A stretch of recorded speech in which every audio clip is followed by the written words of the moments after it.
I'll explain what's going on today with the Andrena. We're doing something different for a day, transitioning into something new. Yeah, so we have David Cappaert here, and he has, as many people know, been working a lot on glossaries, ID characteristics, and alternative identification tools of many kind, but from an Oregonian perspective. And well, actually with global implications. So today we're going to take a bee. If David, correct me if I'm wrong, because I'm going to turn it over to you in a second. Today we're going to take a bee that David has that he does not know what it is.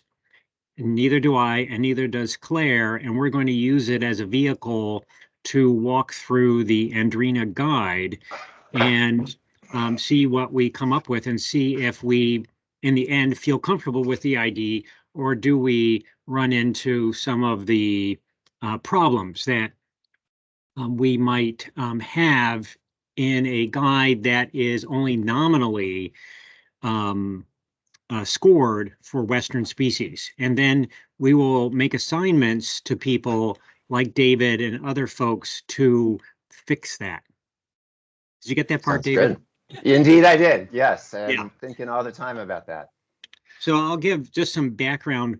A long time ago, Leah Larkin, myself, and some folks at the Logan Bee Lab went to the Logan Bee Lab's collection, and we scored all the Andrena we could get our hands on at the Logan Lab, which is most of them, let's say, for the East. And that's about 500 species.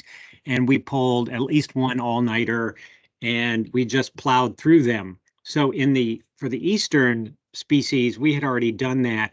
And we had also made an effort to resolve, let's call it, close species pairs. And also it's used all the time. So we were able to catch some of the needs to expand the scoring, or errors were caught, and those kinds of things. So in the East, the Andrena guide is fairly robust, always in need of additional help. But recall that each species is scored for, in theory, would be scored for every character. So you have both many chances to learn the identification, but you also, from a guide preparation point of view, you have many chances to mess up.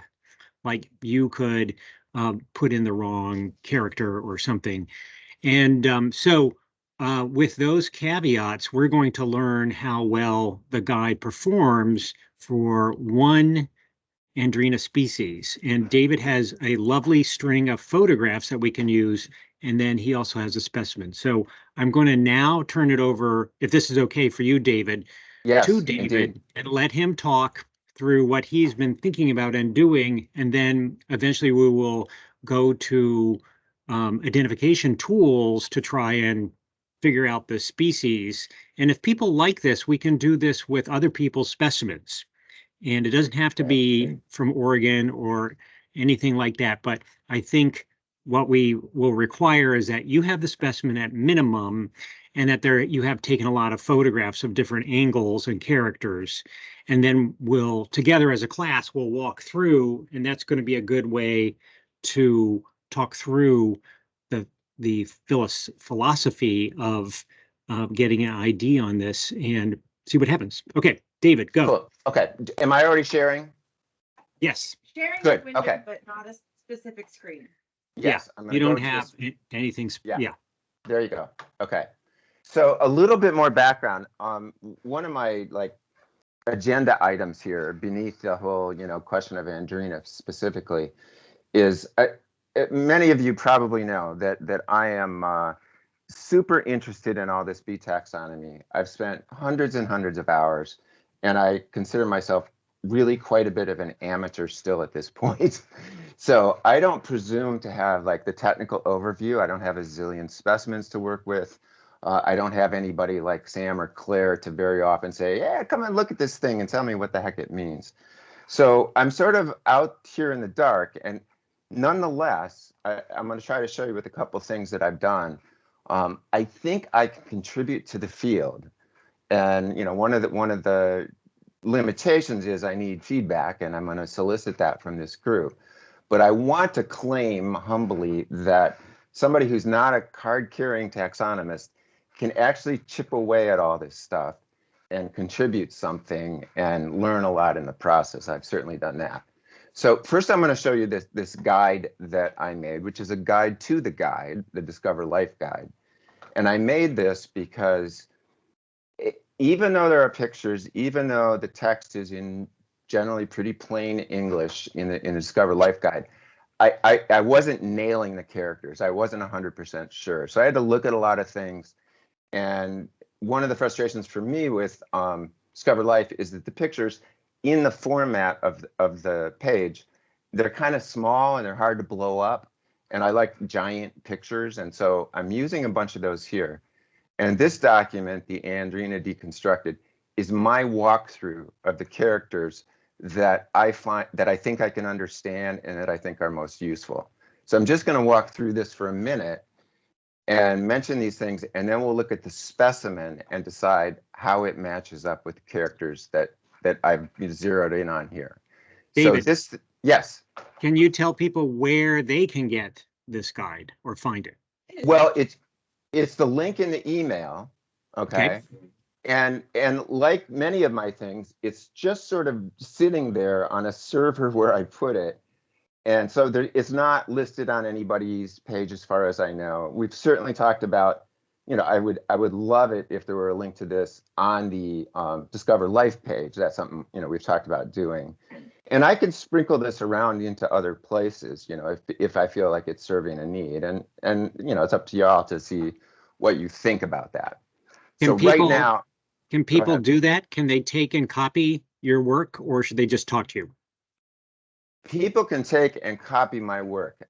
I am just this sort of rogue science guy out here. I don't work for anyone most of the time. I do everything that I do as volunteer. And my intention, very much like Sam and Claire, is just to make the world better for people who want to try to understand bees. So I don't worry about my copyrights on anything. Anyone can copy and use any piece of anything I make. So you're a taxonomist. Right on. I like that. Okay, I'm going to use that as my title. So here's my guide, and we'll just walk through it kind of quickly. So number one, vertex. You have to, in my view, spend a little bit of time looking at vertexes to be clear about how to interpret it.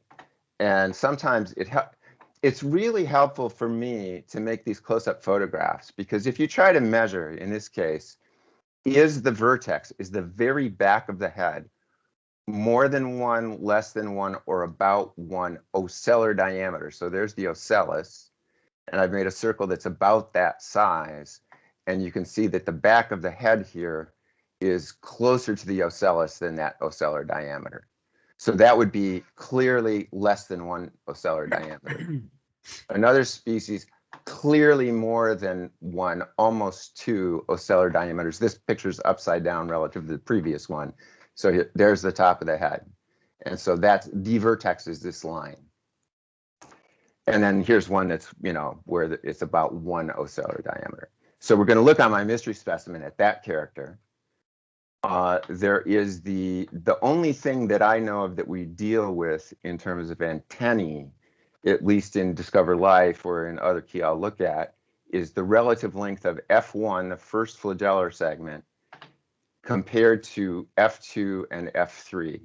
And so here would be, and again, making photographs is really nice because you can measure, like in Photoshop, or I can even hold a ruler up to my screen, and I can get a very clear sense of exactly how many units this is compared to how many units this is. And when you do it with a little tiny bee using a reticle, everything shakes. It's really hard to get it clear. So I'm not recommending that everybody go out and start focus stacking images of antennae. It's super time intensive, but it's nice when you have the luxury of being able to do that. So there's our antenna. With the Andrena, fovea, are huge. They're character rich. And until you get enough specimens, sometimes it's a little tricky to interpret these things. So there'll be a color question. This one, it blows up a little bit too big, but is it kind of light Where is it light? Where is it dark? And a lot of times you shift the specimen and that actually changes. So sometimes you're lucky, and this is very clearly an entirely pale fovea. And it's also, you can see here in this corner, the fovea is kind of deep. I don't know whether it's as deep as they get, but there's definitely three-dimensionality here at this corner. So that's another character in Discover Life. Another one will be the relative length of the antennal base here, the antennal socket, to the fovea. And this would be a case, and most of the Andrena have broader fovea than this, at least the ones I see. So here, the antennal socket is broad and it's much narrower at the same level, moving over from there. So there's those kinds of characters. Here I'm looking at a shallow and a very deep fovea. And you can see the colors here are something we can try to interpret.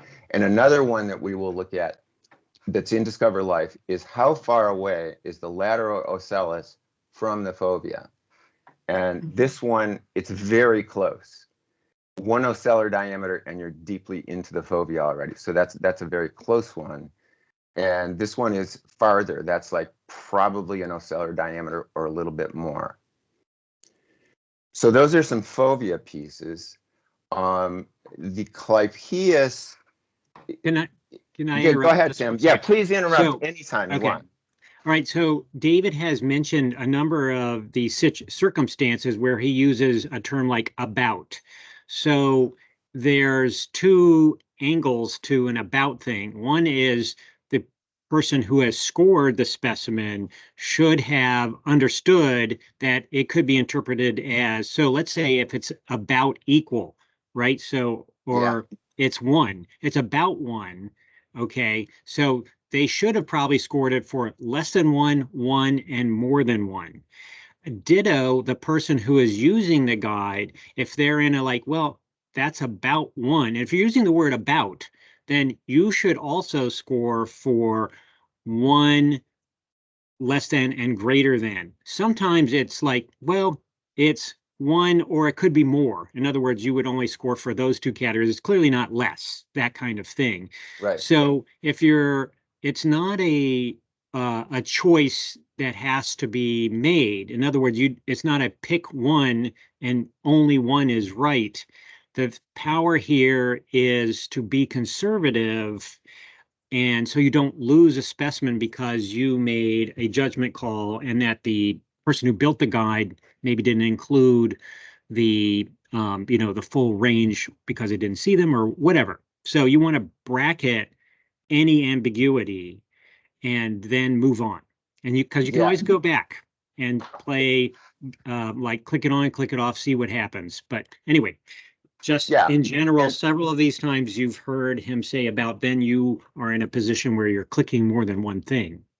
And the other thing I would add to that, Sam, is that, I mean, I don't know nearly as much about this whole field as you do, but I know for sure that some of the Andrena that I see, there's quite a range of characters within a species, which is terrible. I wish they would just conform to being whatever that species is supposed to look like.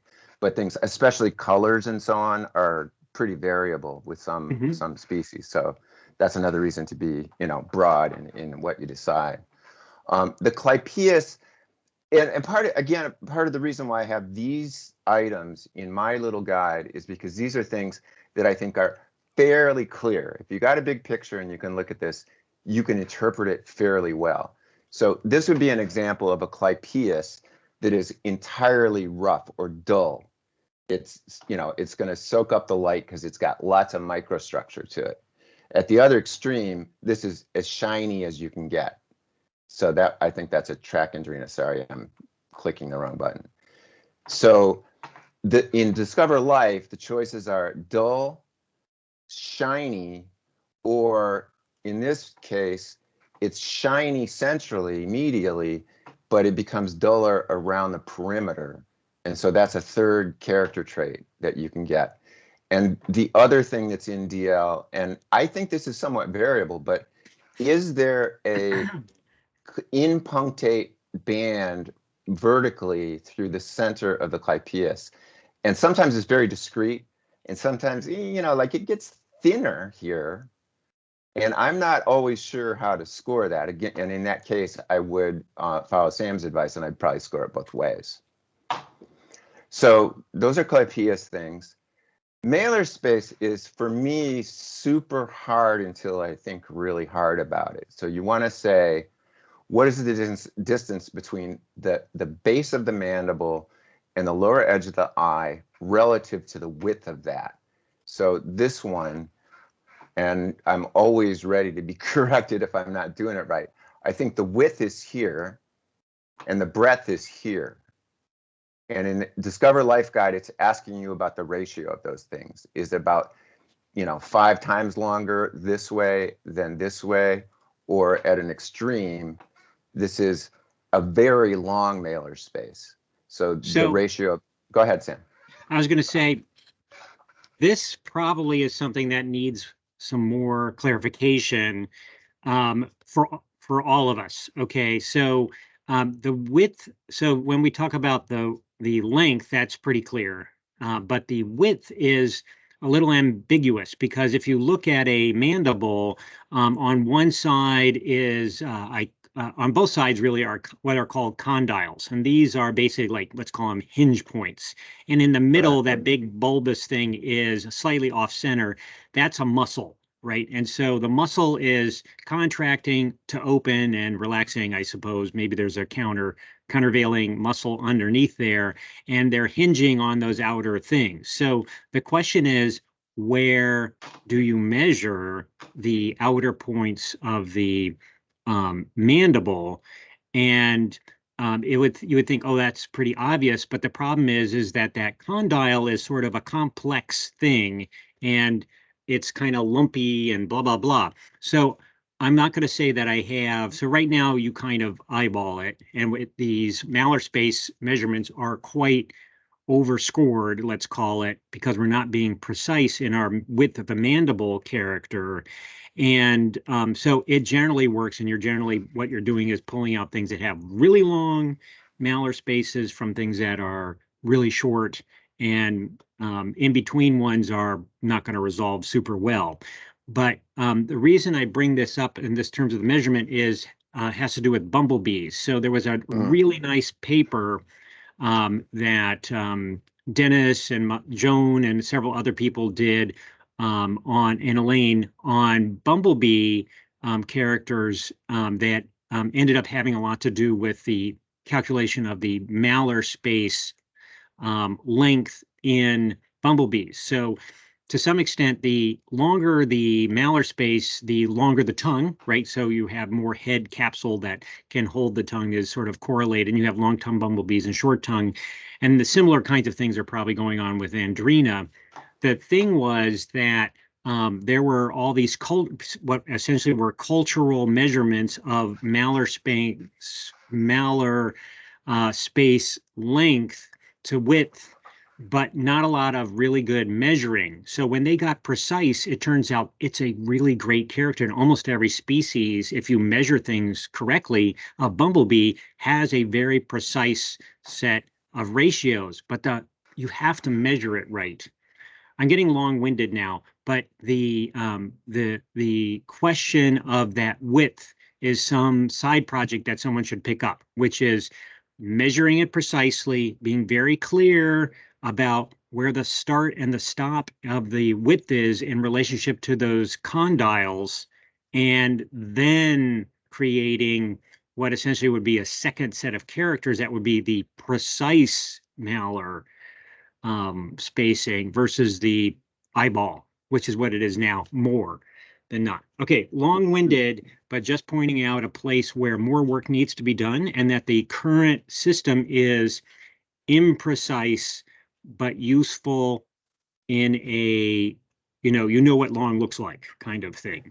Right. So, and Sam, I want to really pile on to your long-winded digression, because I think it's super useful. This is something that kills those of us who are not specialists in particular taxa, is exactly what you're saying, is where do you measure some? So this is a bombus, And you can look at, you want to be asking, you will be asking a key, is it longer in this direction than wide? Like, what's that ratio?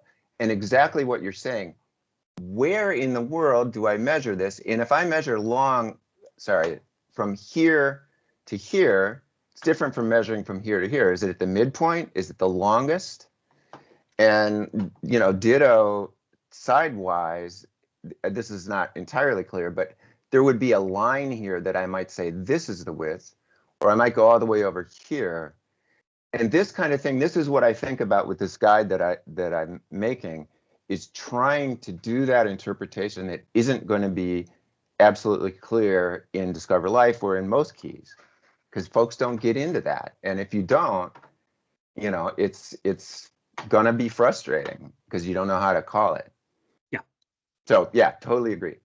Another item, which in my view is fairly easy to see and look at and assess, is, so here's the clypeus. This would be a shiny one in the center. And just immediately below the clypeus is the labral process. And so this would be a labral process that's fairly long.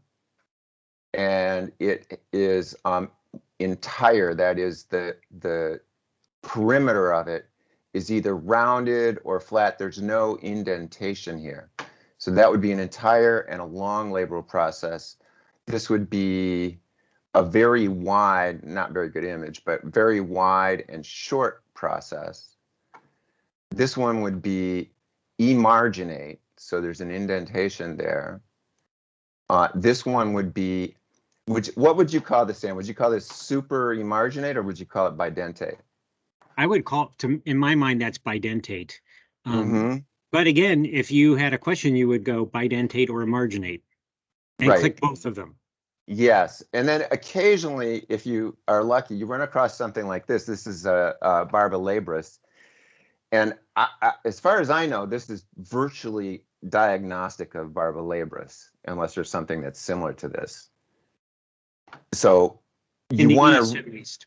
Yeah. Okay. And well, I don't know of any out here that look like this. And, if there are, Okay. I haven't seen them. And then I just mentioned here briefly, if you go into the primary literature on Andrena, you will see a lot about the labrum. And the labrum is immediately beneath the labral process. The labral process overlays it. And here I want to look at, if I look at, hold on, it'll take me a second. Return to top. Labrum, so, I think, yeah, it's going to be Krista. Here it is. So David, what's that? I'll get there. Oh, I'm going to tell you in just a minute. I'm going to tell you. So here is an explanation of the idea of a crista, which is a ridge or crest. And it's really important with the Andrena keys. They often talk about it. And so here's the labral process of an Andrena. And beneath is this crista, or this ridge that is medial and divides this. And the keys will also talk about a sulcus, which is sort of a trough that goes transversely across here. But with Andrena, here is a specimen before I did anything to it. The labrum here is, you can't see it for the hairs. And so if you want to spend 20 minutes breaking off every single hair, now you can sort of see and deal with this character. But so, and this is another thing that probably a lot of other people can identify with. When you get into a key and there's not a lot of explanation for this, you look and you look and you look and say, where's the damn labrum? You want to think that this process is kind of the labrum, but it's underneath here. You don't see it. And so for me, at least, someone has to tell me, no, take the hairs off and look at this thing. So anyway. And also the mandible often, depending on the species, can lap over most of the labrum. So in Discover Life, we largely ignore, well, we include it sometimes, it depends, because it is useful, but a lot of times you have to have the mandibles open, which is rare, to see a lot of labral features. So, in an effective strategy for doing identifications, you're largely going to end up ignoring the labrum. in most cases, despite the fact that just like genitalia in males, those are sometimes, not always though, great character places, but they're difficult to, one, if it's genitalia, to extract, and two, to see if it's a labrum. Ditto on tongue. Tongue architecture can be really revealing, but you can essentially never get it back once it's dried. And flipping out everyone's tongue when you are processing specimens takes up a lot of time and is largely unnecessary, despite it being a good character. In other words, you can get to the ID, which is most people's objective, without extracting tongues, genitalia, and opening mandibles. But it's done quite a bit, and if you have a few high-dollar specimens, that's what you should do. Right, and actually that segues pretty good to this next set of things to consider is the darn pronotum and what's called the humeral angle, which is when you look, if you take the head off, here's an easy way to look at this. If you take the head off and you look at the margin of the pronotum, which is here, you want to know whether it's a smooth curve, or whether there is a boom, boom, a corner. So boom, boom, a corner would look like, do I have one of those? Well, this isn't a super good place to see it, but there is more of a angle to this. And where it connects to what Sam was just talking about is this is a really critical character. This one is a better example, I think, of where the angle is. So this is not smooth. It's definitely almost a right angle.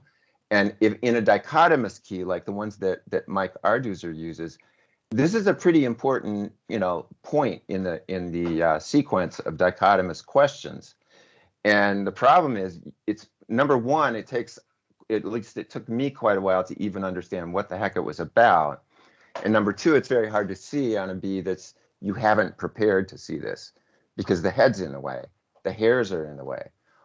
So I advocate, as I think Sam does, that if you've got spares, break their heads off. It's going to be the very quickest route to trying to understand this character. And if you look at it a number of times, then eventually looking sort of tangentially from the side, you have a sense of it. So anyway, that's been my experience. And I'm not going to go into a lot of detail on the rest of this stuff. I'd be glad to at any other time, but just to get through them. On the sputum, the Discover Life key will ask you questions about the pits and their density. So here's pretty close pits. Here's diffuse, much sparser pits. There's the question of the tessellation or the micro sculpturing on the surface between the pits. Here in this little blow up, you can see these little sort of tile shapes. This one has a very different arrangement of that smaller sculpturing. I would call these maybe areolate, but it looks very different. And then here's one that's relatively smooth, and it's basically impunctate medially. So these would be very different bees. And one other thing, I mentioned, aside from working through a key, I'm not quite to this point, but my guess is eventually you look at a lot of these, and the fact that this tessellation is super different from this microsculpture here, you will probably eventually sort of incorporate, even though it's not in the key, a sense of, oh yeah, that's different. That's a clue I can use. So go ahead, Sam. I'll just mention that areolate usually isn't applied to these tessellations, and I don't even know the exact definition. Areolate usually refers to large open chained networks that you usually find on the propodial triangle, where the ridges are really well defined and high, and it makes a reticulation or chain. And when you have those fine microstructure things, sometimes they'll say imbricate. So instead of being round chain-like things, they're fish scale like. So you could say fish scale, but people again have their jargon. And something like that is often I forget what the even the terminology is, but it's not the fish scale one. And it's usually not, I don't associate it with the term areolate. But again, areolate, I don't even know the actual definition. I pick up terminology just by looking at keys over and over again. In my head, it's a widely spaced set of cells on the propodium or elsewhere where the height of the topography, let's call it, of the surface sculpturing is quite tall. Yeah, and Needs to that's be different. defined. Yeah, it's different than the one that I was just looking at. And so, speaking of areolate, and I think these digressions, I don't mind if we do a lot Okay. of them. I think it's very helpful. Sam is admitting, and probably all of us know, that when we run into these relatively sort of technical terms, areolate, you want to know what it means. And it's not clear what it means. I just use it in a way that's different from how Sam would use it.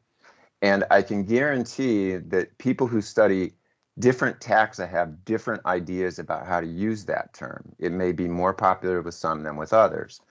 So now I'm going to just explain this glossary thing that I'm looking at. This is another one that you have a link for. And I was inspired by Clare and by Cody. What's her last name? Cody. Mathis. Yes, Cody Mathis. She initially did a glossary for Hymenoptera, and we sort of started with that idea, and I got all carried away with it because I like to play with pictures and web pages.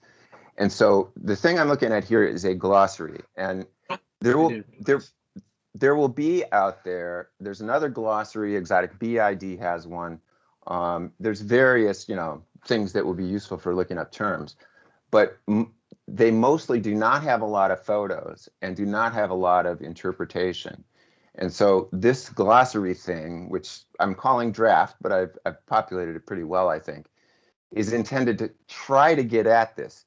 So I have an entry for areolate, and one place, this is a very grainy picture, but the only place actually where I know of anybody who has tried to rigorously define these terms is from a 1979 paper on the surface sculpture of ants. So it's loosely applicable to bees, but it's at least there's a clear definition and photo images of it. And another place, this is, I think, exactly what Sam is talking about. Am I right, Sam? Like Yes, areolate? absolutely, absolutely. So that would be a propodial triangle, and that's definitely used when you talk about sphecodes. What the world needs, and it'll probably be someone else than me, what the world needs is something like this ant paper. Here, I'll show you that real quickly. If it opens quickly. I put the link in the chat. Okay, good. Yeah, this is worth looking at. It's not opening for me quickly, so I'll ignore it. But this question of what these terms mean, I'll find another surface sculpture one.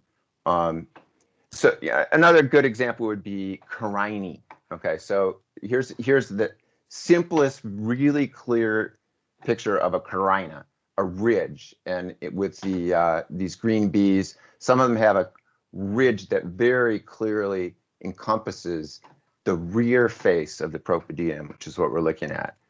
And here's another example from BID. That's really easy. When you get to lasioglossum, and all of you are pretty familiar with this through what Joel has done in walking carefully through all this stuff. Now carina is a kind of hard thing to get a handle on. So there's a little bit of a lateral carina here on a lasioglossum propodium. So I'm looking at the back of the propodium. And is there a carina here? No, there's not. You have to be able to figure that out. Here's a very clear case of carina laterally, carina obliquely or across the top of this. And this carina is interrupted in the center. So that's a really solid, easy to use character, but it's not always as straightforward as that. So this glossary is intended, and ideally it's iterative, and other people will get back to me and say, wait a minute, I don't think this works for this other group of bees or whatever. But I'd like to get some sense of how we standardize or how you variously interpret things like color, things like surface sculpture. What Sam was saying about mailer space, it would be wonderful if we were able to have a little bit of detail, like in a glossary like this, saying, when we're talking bombus, this is what we mean. When we're talking Andrena, this is what we mean in a precise way. So this is just a little pitch for this glossary thing. So back to these things, we're going to sort of not say, I think I'm not going to say more about these things because I'll look at the specimen. And I will run out of time, but that's fine. So if I look at the specimen, oh yeah, it's in Lightroom. So here's the mystery bee that I want to consider. So this one I collected locally here in Corvallis on the 15th of March, pretty early. And we're just going to look at this quickly and sort of summarize what are the features that you can see and how they would be scored in Discover Life. So from a lateral view, go ahead, Sam. I'll just interrupt. So in thinking about a big group like this, when you look at a specimen, particularly after you've had a little bit of experience, you're looking for things that relatively few species have. So that's, because some of these characters, like they all have something, are going to be scored for having it, or a big chunk of them. You want things that will split out a huge number of specimens because it's a relatively rare one. So over time, you'll just do a little inspection and say, oh, look at this one. Look at how wide that tibia is. That's something that will help me ID this and get rid of a bunch of species or whatever else is going to jump out. So go ahead. Right. No, and that's good, Sam. I think the tricky thing is that you don't really know these things until you have a fair amount of experience. But if you look, it takes a second to look at the wing of an Andrena. And I can show you the examples, but you can quickly, if it has 2 submarginal cells, poof, golden. You're really limiting your choices. If it has metallic integument, bluish, greenish, that also limits it quite a bit. So those are really powerful characters for cutting down the choices. So this one, here's what I see in this picture. This looks to me, I would say, a shortish mailer space. I mean, I can't get super close here, but let's say that's a shortish mailer space. I see the corbicula, the thoracic corbicula here, is one in which there is a fringe of hairs in front here. And if we looked back at that deconstructed guide, you'd see an example of an incomplete corbiculum.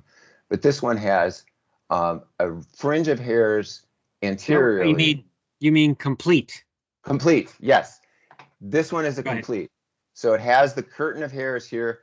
And if we brushed these aside and looked underneath, we would see a bare interior. So this would be a complete corbiculum.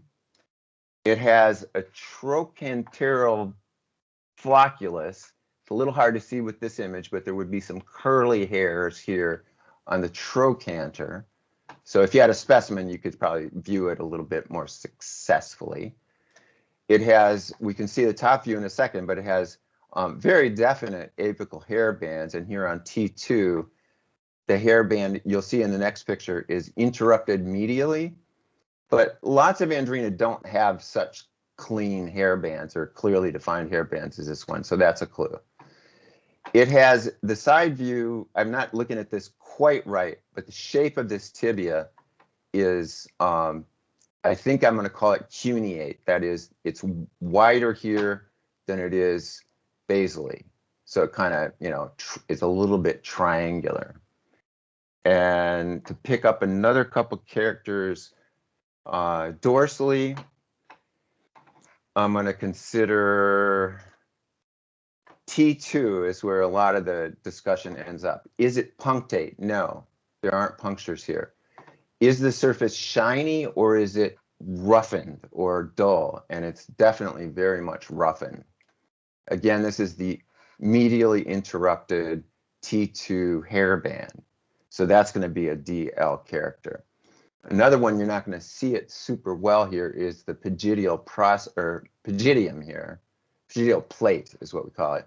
And it will either have a raised internal triangle or it will be flat across. And sometimes I believe they're worn and it's a little difficult to tell. So I don't necessarily put a lot of stock in that. Then we have the propydium here. And this is the triangle. And this triangle does not have a bunch of corrugated, rough, ridgy kind of texture to it. It's got, if anything, right here at the very front of it, a little sculpturing, but I don't think it has sculpturing. So that's another important clue. And that's closer of that.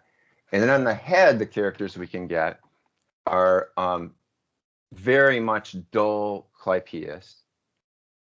It has no impunctate median band. We'll look at the label process in a minute.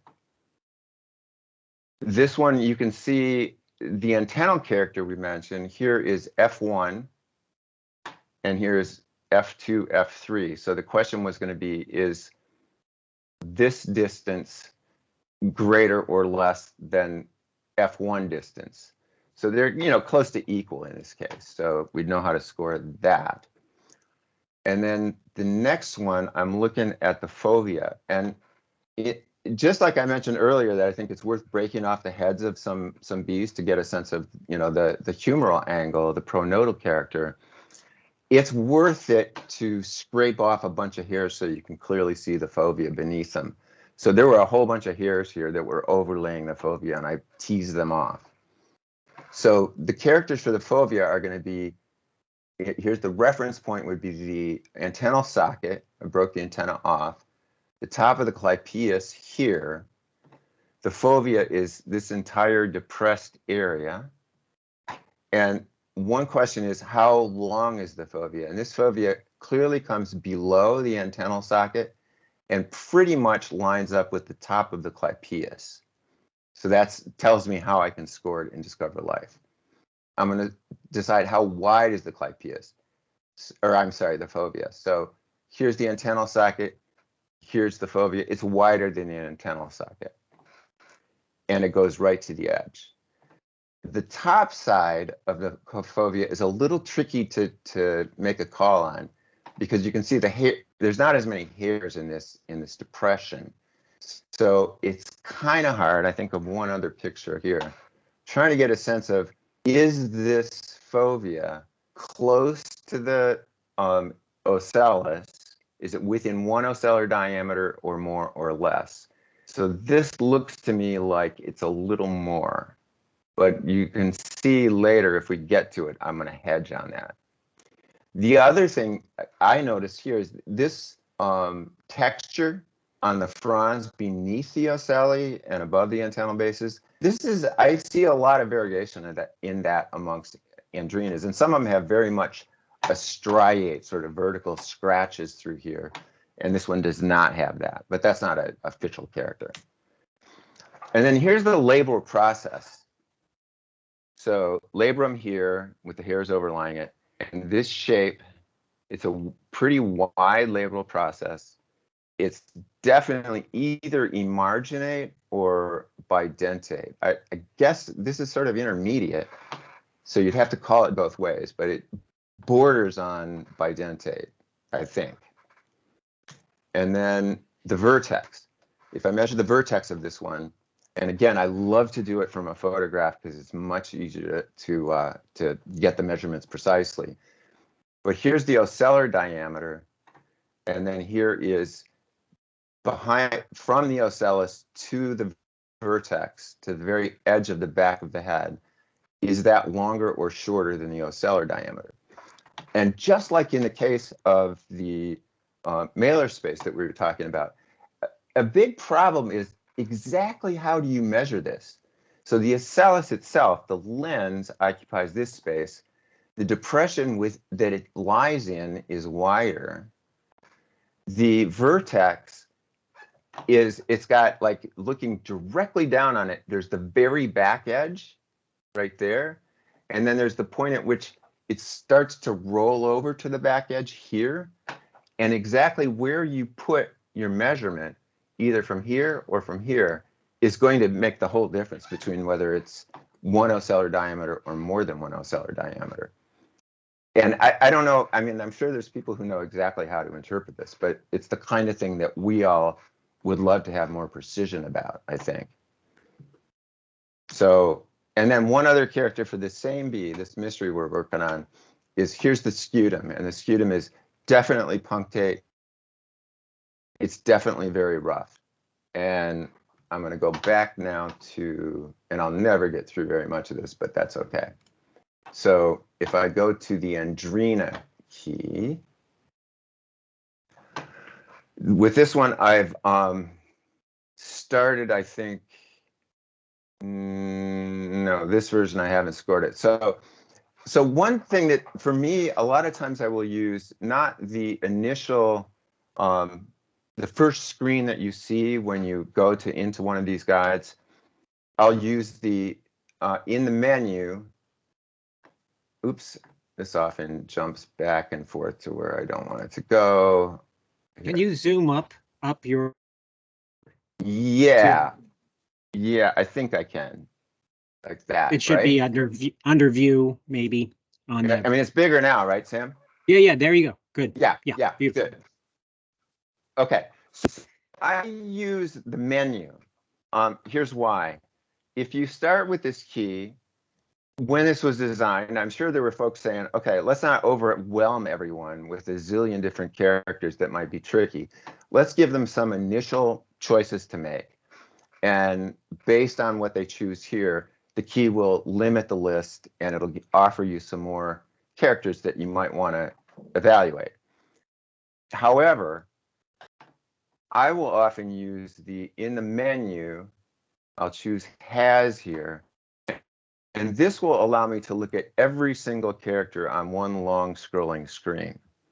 And so when I just walked through those characters for the mystery bee that we were looking at, I can now, in the has menu, I can get every one of those characters entered here without having to do some iterations of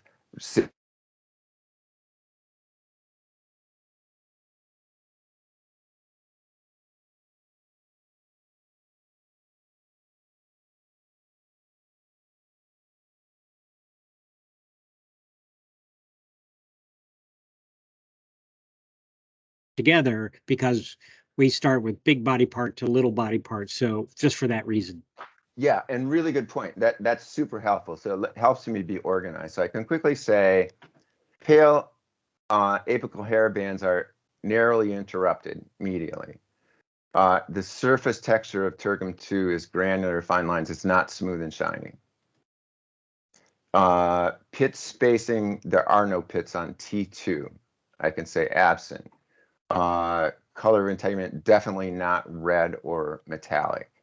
Phygital plate, I'm going to skip it because I wasn't entirely sure. The hair bands, the apical hair bands are definitely all pale. My specimen was about 11 millimeters. So, let me just make a note. A lot of times, almost every time when I'm putting in a measurement, I'm bracketing it because the specimen you had was nice and straight, but many specimens have the head is cocked. So there's a millimeter, or the abdomen is drooping and you have to okay, you could take a straight line distance, but that's not really the true distance. So you have to imagine it being bent out. And then, so in many cases, most of the cases for me, at least, I'm doing 11-12 or something like that. Again, you can click things on and off to see what happens. That's useful when you get down to a group of specimens that maybe don't resolve because you scored it so broadly. You can do some investigating as to which species come and go as you click and say, well, it's probably more 11 than 12. And sometimes that doesn't make a difference, but other times you learn from that. But you want to, at least on your first pass, minimize your chance of having the species drop off. And so if there's any ambiguity, you overscore. So anyway. Right. And another thing to say about that, Sam, is you mentioned before, and I agreed with you, that if you get a sense of like what some truly powerful characters are, really limited characters, there's 134 matches for medium size Andrena. But if instead I was looking at something that was 6 millimeters or centimeters, I'm sorry, and search, it cuts it by 2/3. There's not very many things that are that tiny, and there's very few things that are as big as 18. In fact, the thing seems to be choking on it somehow. So anyway, yeah. But I'll also mention one thing that you lose by using a identification stream workflow through the has characters. You don't get the little green numbers next to the states of a character that say how many things have been scored for that. So you get an idea of like, am I clicking something that is a rare state of a character, or am I clicking something that is common? And sometimes, again, after you use this a lot, it's like, oh, okay, I can clearly see that, so that's a really good thing, and it'll drop out. I also like to keep clicking the search button as I go along, just to see what happens. And also sometimes, it truncates right away, and you along those lines. Right. And then simplify is also not available in the has section. Right. Yeah. So they'd serve different purposes for sure. Yeah.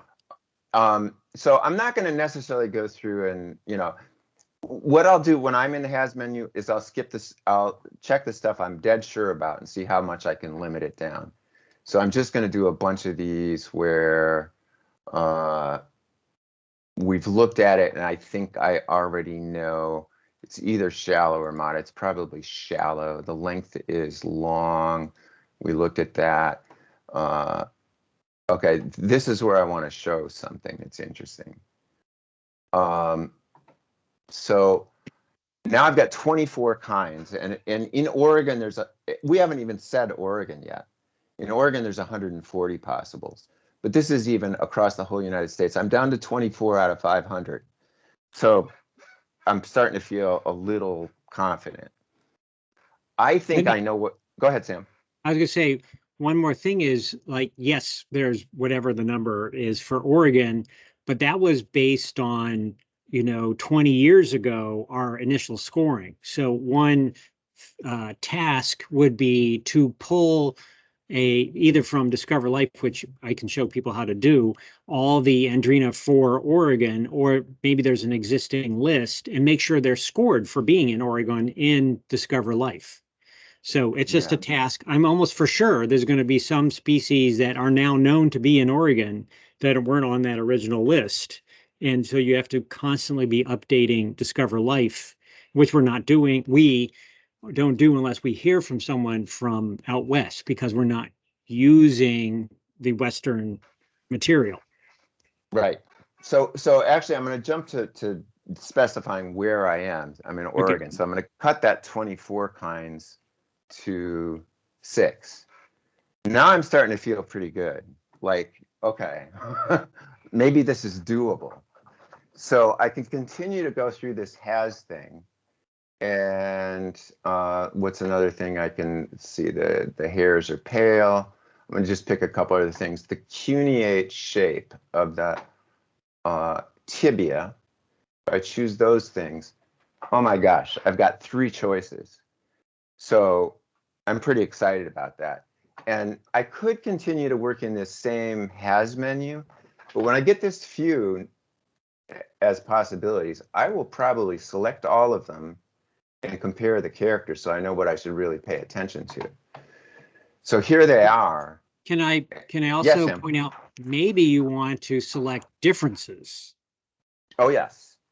Well, rather than characters. I think that's a good idea. You can do it, both get to it, 6-1 way. Right. No, but differences is good. And actually, this is going to highlight something important about the Western material. So we're going to compare these three possibilities. It happens they're all in the same subgenus, which is not surprising because the characters they have are sort of aligned with the subgenus Andrena. And when I see a differences thing with a bunch of blank boxes, it means I'm going to have a hard time nailing this because it hasn't been scored, or Coma or Pencilis have not been scored for surface texture of T2 or for whether they have pits or not. And this character is not going to help me because any of these might have a raised pygidial plate. And all of them could have pale T2 hairs. All of them could occur in that month. All of them could have the same antennal configuration that we just looked at. In fact, when I go down here, there are no discriminations that I can make here. These are all identical as far as Discover Life is concerned, except for this interesting uncommon. No, two of them have this uncommon mandible feature. This one's not scored, so if I don't have it, I can't discriminate between these three. Okay, so a little bit here. So if you were looking at your specimen and you're looking at the mandible formation and you said, oh, my specimen has lamella present ventrobasally, and click that, that would keep the first species. It would drop the second species, and the last species would be kept because it's not scored for any of those, but you would drop one species. And so some of these ones that you dismissed actually still could be helpful, because even if one of the states of a character might be present in all of them, some of the states can help drop out specimens. You see what I'm saying? Totally. So if I'm lucky and it has this character that this one never has, then yes, I can exclude this middle one. So yeah, you have to think in that way. But aside from that one, which might or might not nail it, everything else here. Well, stop right there. Let's look at your Seller distance. So this one is scored only for less than 1, right? This one is 1 to 1 to larger than 1, and this is 1. So if you had if you had a if your specimen was less than 1 Seller diameter, that's the answer.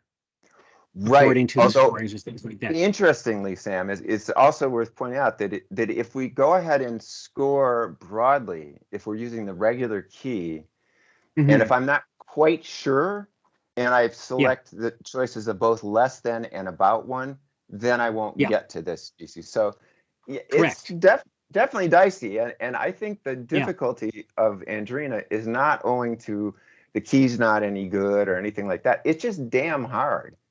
And we need, go ahead, Sam.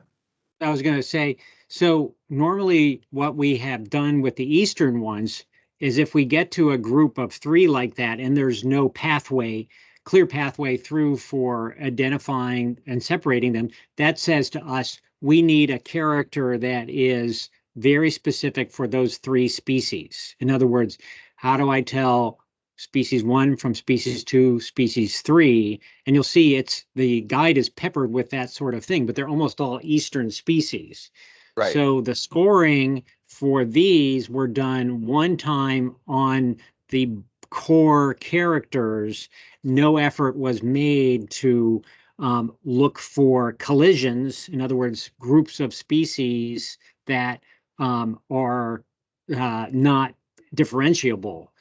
And we can go back at some point to the menu in the key and click on the resolve button, and you'll see all the collisions. And that's what we would do. We try like, oh, these don't resolve. Okay, we need to create a this versus that on those and so forth. Right, right. And it just pops out here. We can eliminate this middle species based on this character, because we definitely have a complete propodial corbiculum, and this species would be incomplete only. So good, we've been able to kick that one out. So we've got one definite helpful thing. And other than that, it's quite possible that we would not be able to discriminate these 3. And Well, let's I see. think, So if you say go up again, to, Sam?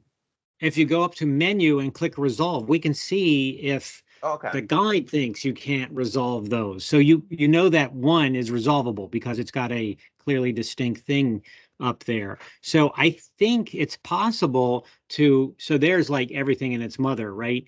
But if Yeah. you highlight, I think if you highlight the 3 species that were in question and click resolve, I think it will just Oh, yeah, answer yeah. the question.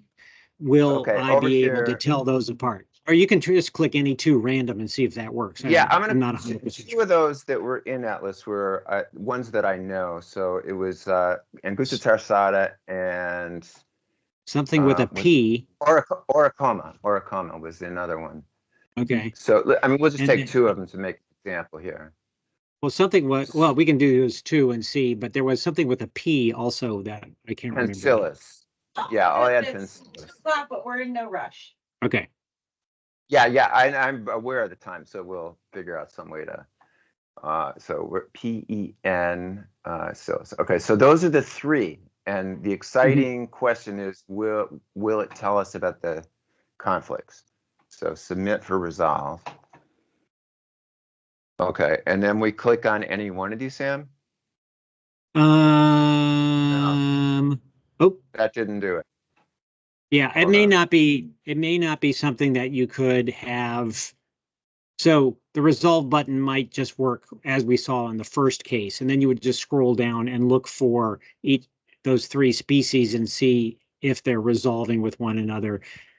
I had never done it like we just did it. So if we Okay. go back up and hit reset and then hit resolve, you get this monster list, but you can then use find to find, one of those members and see who it's not resolving with.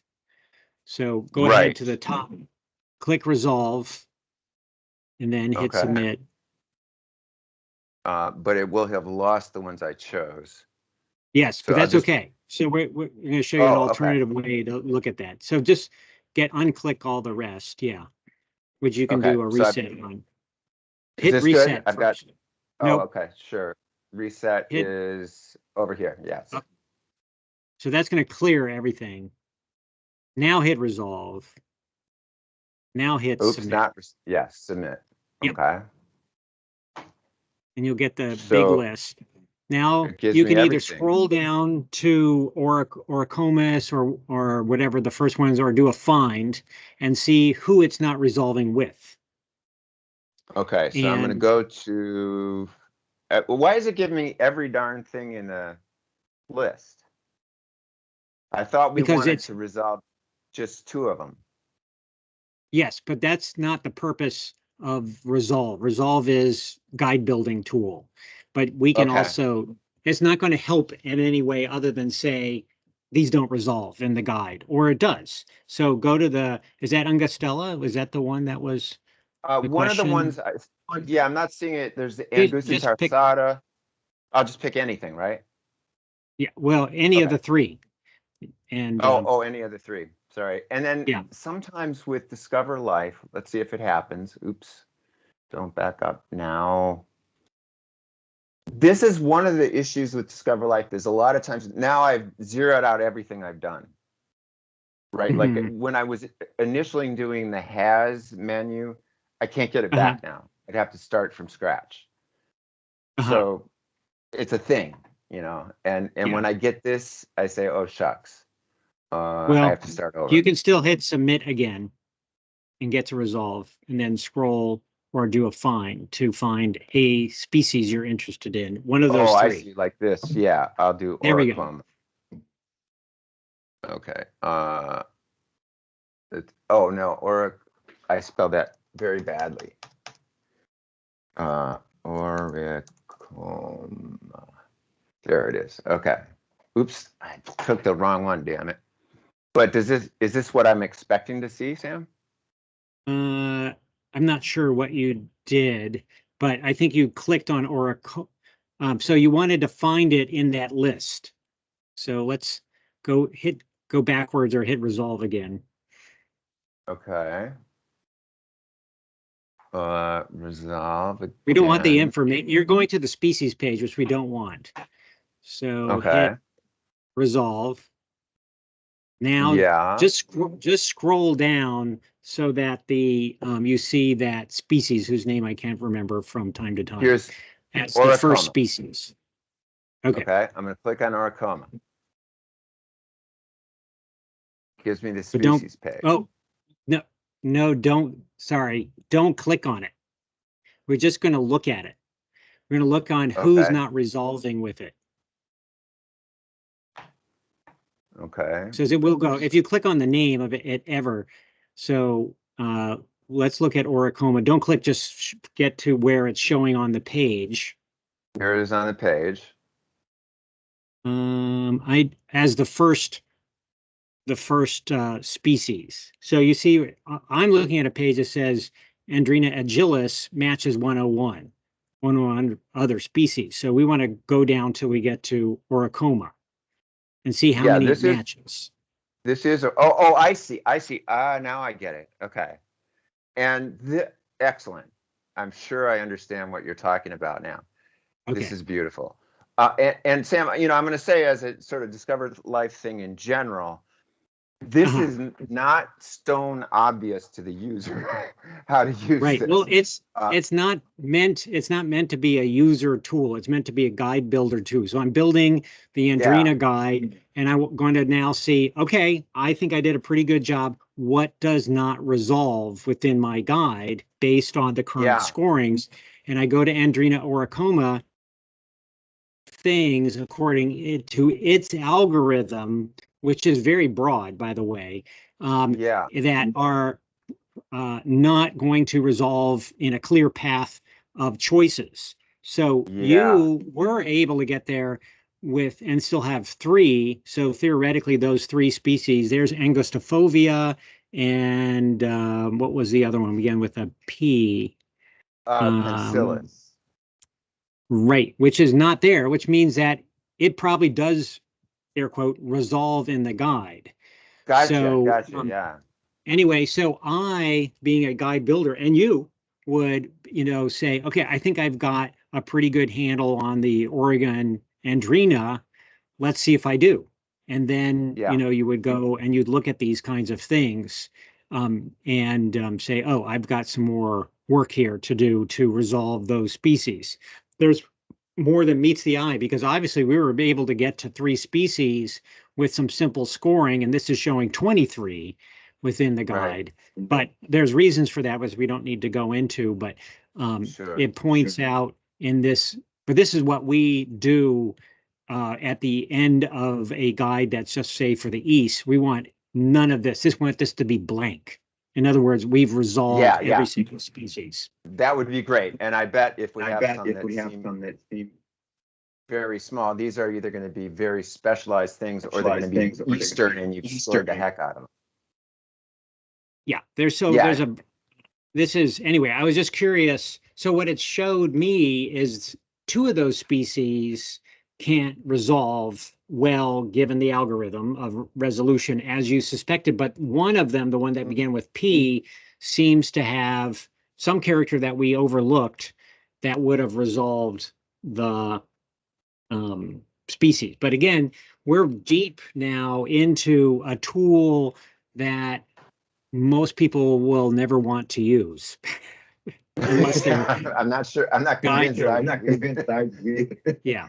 So, I mean, what we don't know at this point is what's the right answer, right? So I would have suggested that we use the main page to answer those questions. And then, you can hit the simplify and play around with a smaller subset of characters, and then click things on, click things off, and see if we can come up with a that. And then you would go and say, look at the species pages. There's not much in the Western species pages for descriptions. Then look online, which there is a lot of information on the maps, and see like, oh, one of these is super common, 2 are super rare. So, and then it'd be like, well, that's going to enter into my considerations of what I've got. Is it a rare thing or is it a common thing? Well, more likely common, but if it's going to be a rare one, I need to do more diligence in terms of making sure. So I would go to the literature. Again, that's another thing that needs to be added, like the Western species accounts should be added and can be added by anyone. We can set them up to do that. Copy and paste Yeah. from Laberge and put the species accounts in, more pictures, etc. The more that occurs, the more additional information you have right in the guide to go and work on. Okay, I've got it down to 2 or 3 in a very conservative approach. Let's start looking at the ancillary information and see if I can use a weight of evidence now and some very specific characters and so forth. And then I'll make a note. I need to add a character in the guide to resolve those 2 or 3 species so that the next person that comes along doesn't have to do all this other stuff. Okay, that's all great. That's all great. And one thing you mentioned was you. Does everyone hear this echo, or is it just me? Hopefully, just you. Me. Okay. Yeah. So when you go to the species page, if you're lucky, there's going to be an image there, and this is one of the 3 that we considered is Oricoma. And I'm going to exclude Oricoma instantly because it's punctate, very distinctly punctate on T2. And my mystery bee had 0 punctation. So I can eliminate just at a glance at a photo like this, assuming that D. Cappaert correctly identified this thing as Oricoma. I believe I believe that, you know. So if I'm right, it can't be this. So I think I should consolidate because we're eating up all the time and people will probably drift. So can I just say a few concluding kinds of things? Yeah, please. Yeah, cool. So for me, I mean, we got sort of sidetracked on some things and that's absolutely useful to me and I think probably to a number of people. And so we didn't get through, the lesson plan today and that's fine. I think I know what my mystery bee is. I won't say as yet. But the other thing to do when I get this far in Discover Life, and let's say we've kind of selected 3 choices just using the normal set of relatively easy characters. We didn't look at the maxillary palps or anything obscure. So that was pretty good. And I think to get what we know in order to differentiate the 3 choices we got, we need another tool. We can't nail it in Discover Life.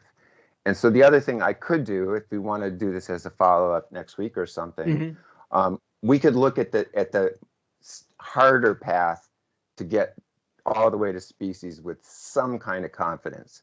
And that would involve looking at the literature at a Laberge paper. And before you look at the Laberge paper, you need to be clear about what subgenus you have. So I have another tool for looking at that. Yeah. So those are things we can tackle that next week.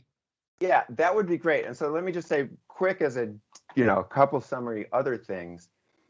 I would love it if anybody in this group can give me any feedback you have on this Andrena guide, things that I say that are not clear or things that you know that are important that I should consider. I'm so obsessed about this, like many entomologists are obsessed about all of these details that we do, that if you sent me a weird twisted tibial spur of an Andrena and you know what it is, I'll shoot it and I'll put it in here, because this needs a lot more refinement, although I think it's a reasonable first cut. The other thing I want to just highlight is this whole glossary thing. This is where I really need feedback because I've spent 500 hours on this. I mean, I'm seriously working on it, but I'm doing most of it just in my own little silo. So I really want to know what other people say about what's useful and what should be here that's not.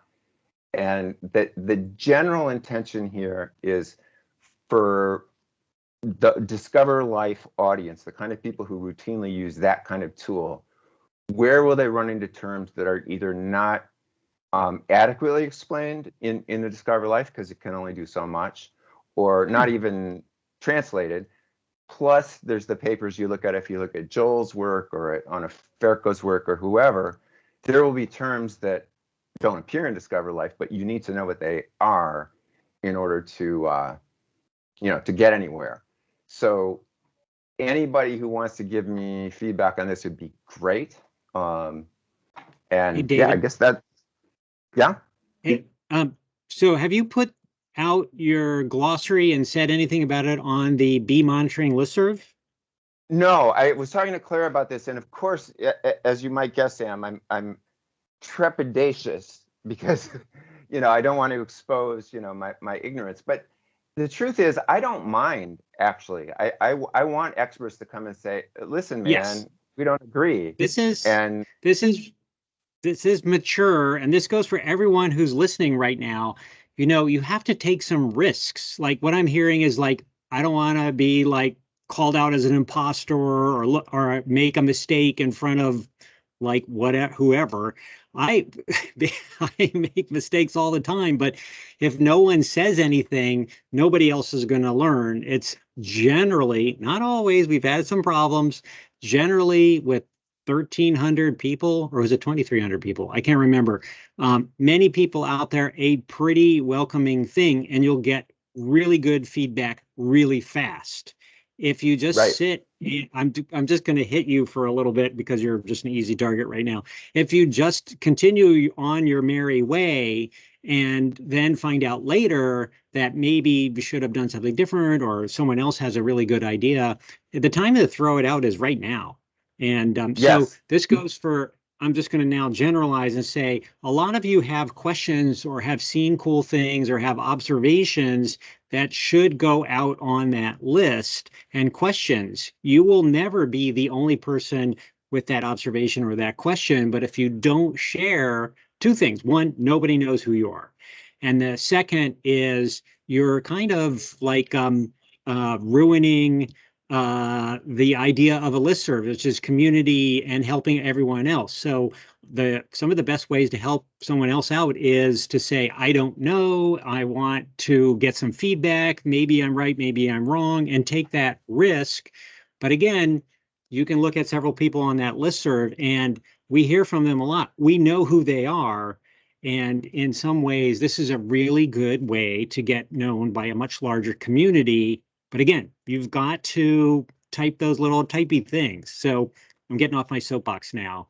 Yeah, And no, but to share the soapbox for a second, Sam, I would say the one thing I don't want to do is, I mean, it's okay to be naive, of course, but I need to do my homework, right? So I don't want to put on bee monitoring a question that can be answered trivially with a quick Google search.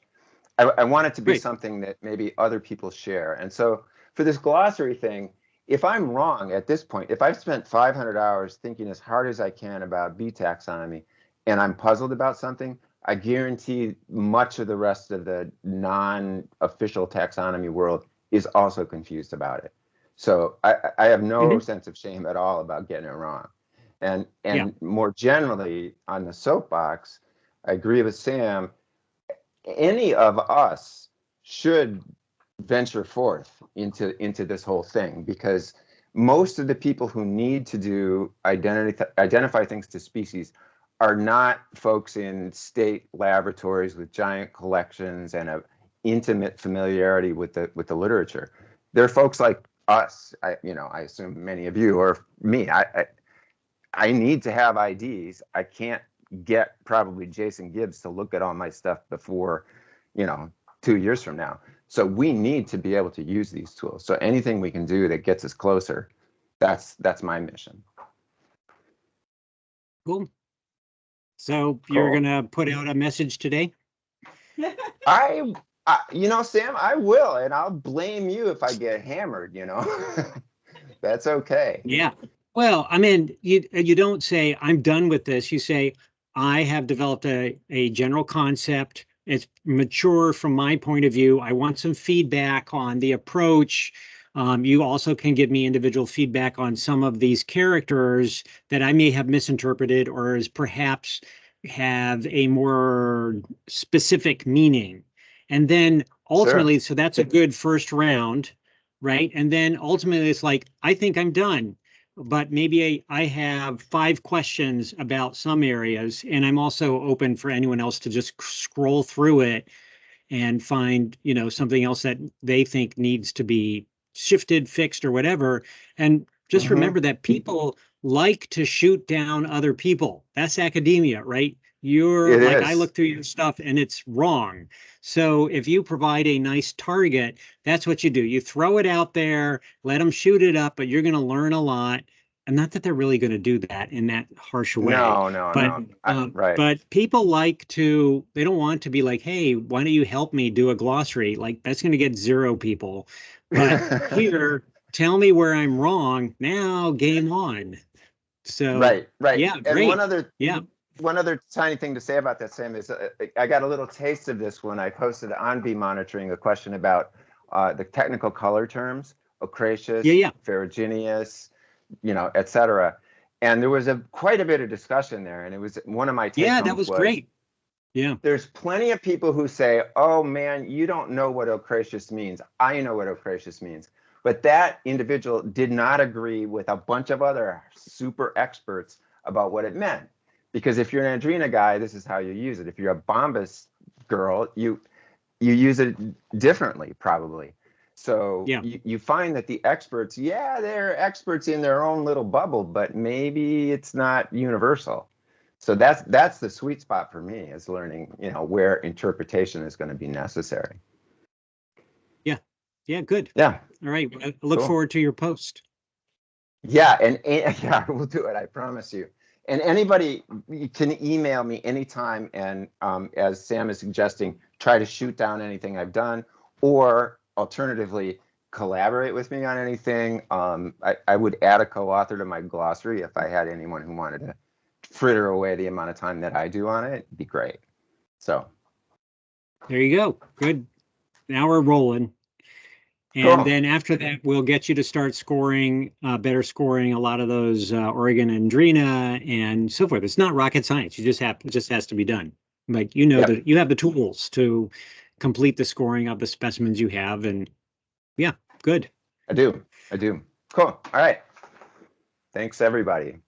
Oh, and the other thing, of course, next time around, we're both speaking into an audience that's completely silent. I'm really interested in what other people are thinking or questions they have. So maybe we can squeeze more of that in. Did we get any chat items? I haven't checked. Not really, or else I would have just did. It's not usually a chatty group. No, we've gotten. I agree. Too deep in the weeds. They're afraid of Clare. Oh, that's definitely. Yeah. I know. I'm afraid of Clare. I mean, geez. Yeah. You guys. Yeah, she has. Wrap up the recording now. See you next week. All right. Is this question mark? Let's go to the next. Yeah, she's got a wicked uppercut. Yeah.